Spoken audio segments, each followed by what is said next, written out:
Araceli vino en septiembre del 2011. Vino por un bruxismo importante que le desarticulaba la mandíbula. Y ¿al cuánto tiempo te pusiste bien, Araceli? A los 2 meses.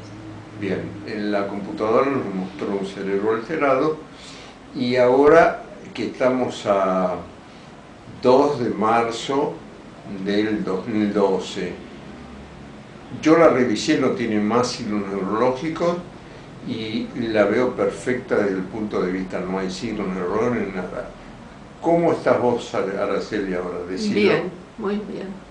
Listo.